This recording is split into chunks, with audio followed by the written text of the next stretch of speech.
In the quiet space between ambition and affection, a single question echoes through the life of CEO James: love or career?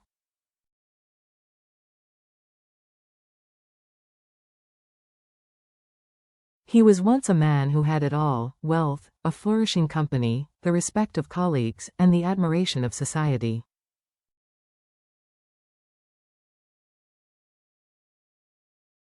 Yet, behind the glossy facade of corporate triumph stood a private dilemma that no business strategy could solve.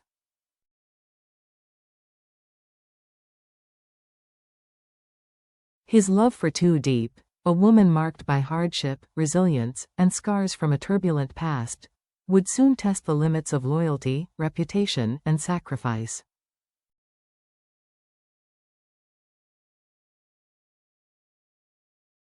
Whispers abroad, far away, in a boardroom bathed in the sterile light of another country, James's father, Mr.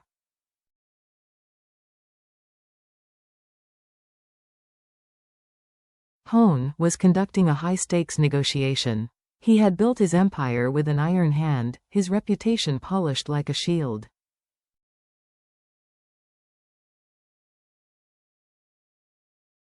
The meeting was proceeding as planned until one partner, perhaps emboldened by wine and candor, raised a subject no father wished to hear in such a setting.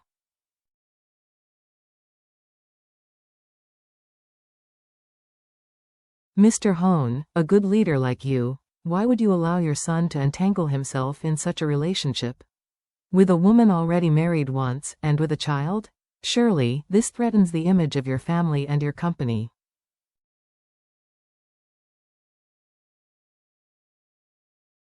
The words fell like stones into still water, their ripples tightening around the proud businessman's heart.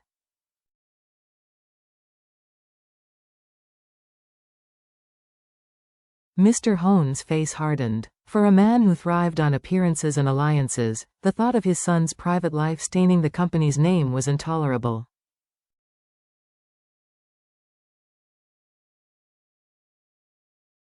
That night, with barely restrained anger, he called home. His wife answered, balancing her duties in their absence.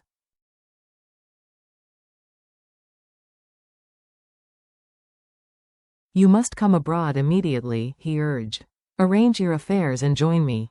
We cannot allow James to continue down this reckless path.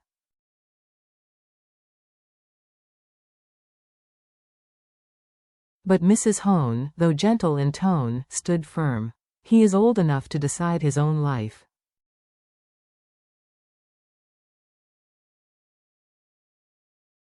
I trust his judgment. The call ended in silence, each parent tethered to a different vision of their son's future. One dictated by honor, the other by faith in love.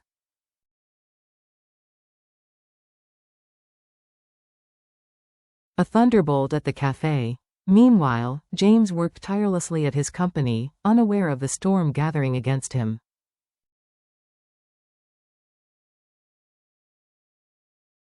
To him, life still revolved around projects, strategies, and numbers, until a fateful afternoon changed everything.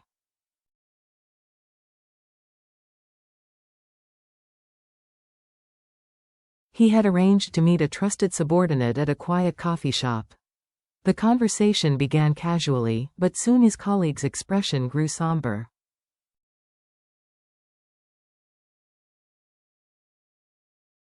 Lowering his voice as if the walls themselves might betray him, he delivered the blow.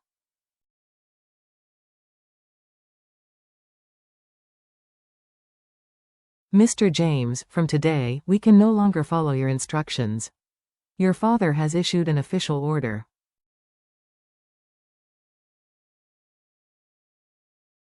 All decisions must await his approval. You are suspended from the company. The words struck like lightning.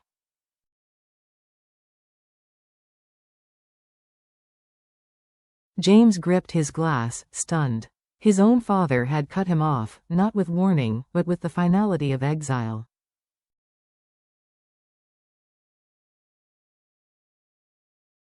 His chest tightened with betrayal. Yet beneath the ache, a new clarity began to dawn. The battle ahead was no longer about corporate control.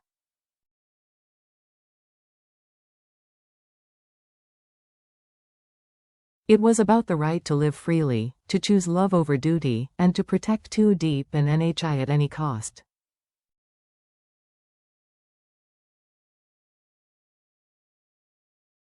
The confession at home. Driving through streets blurred by neon and noise, James returned home, the weight of disinheritance heavy on his shoulders.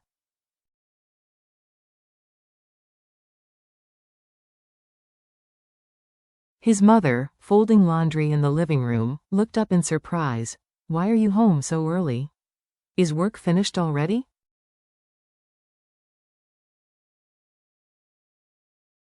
For a long moment, James sat silent, before confessing. His father had stripped him of authority.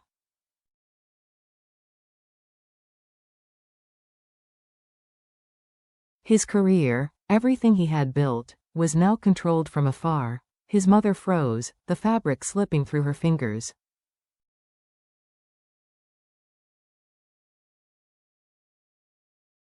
She had tried to reason with Mr. Hone, she explained, but his stubborn pride was immovable.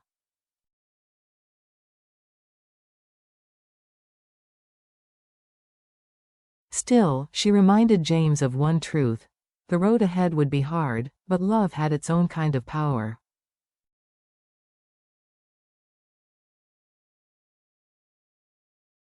James smiled faintly, determination flickering in his eyes. If I lose the company but keep the person I love, then it is not a loss.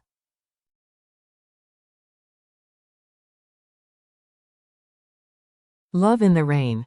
That evening, under a drizzle that blurred the city lights, James walked into Tú Diep's modest home.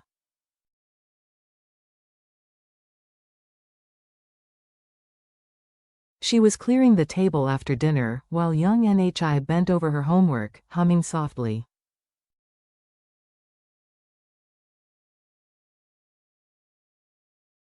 James, still damp from the rain, took Diep's hand. His voice carried both exhaustion and resolve.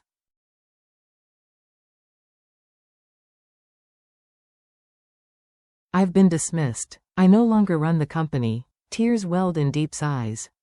James, don't lose your career because of me and my child.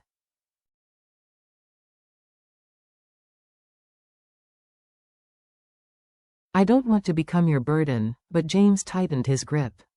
You are not a burden.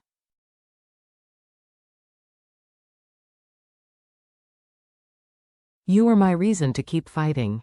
I don't want to live a life dictated by others.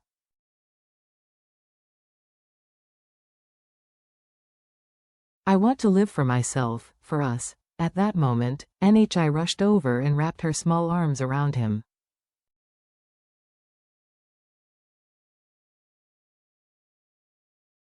I want Uncle James to be with me and Mom, she whispered. Diep's tears spilled freely as she leaned against James's shoulder, the three of them bound in a silence warmer than words.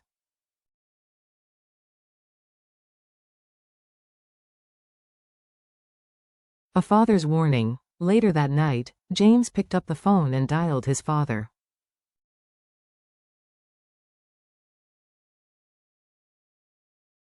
The line rang long before Mr. Hone finally answered. Father, I know you want what's best for me.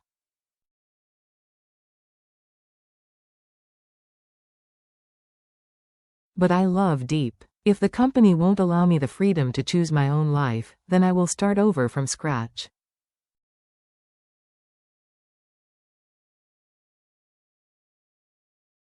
A pause. Then a voice, low and edged with steel. You will regret this, James.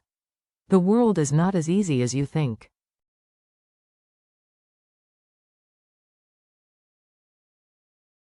But James did not falter. I am ready to face it. I only ask one thing. Don't harm Diep and NHI.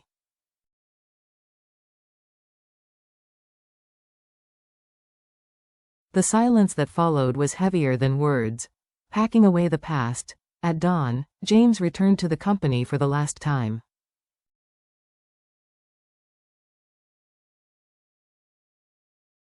The long hallways echoed with his footsteps as employees avoided his gaze, pity clouding their eyes.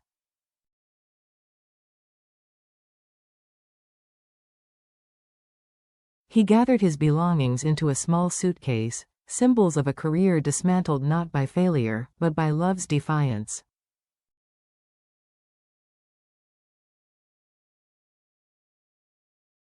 Walking out of the building, his steps were slow, but his eyes burned with determination.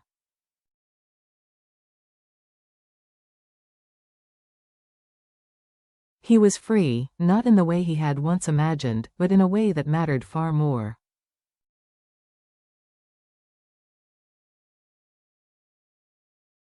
A new beginning. When James reached Tú Diep's door, he knocked gently.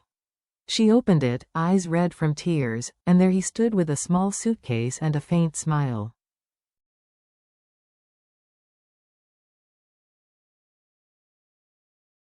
"I'm free now," he said softly. "I'll rebuild everything from scratch, as long as I have you and NHI by my side."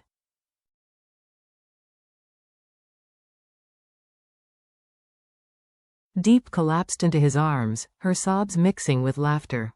NHI, radiant and unafraid, ran to embrace them both.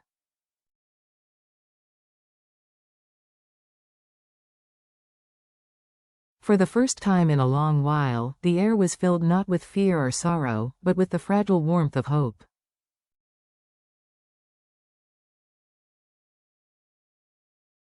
In that moment, they were no longer a man cut off from his empire, a woman haunted by her past, and a child longing for love.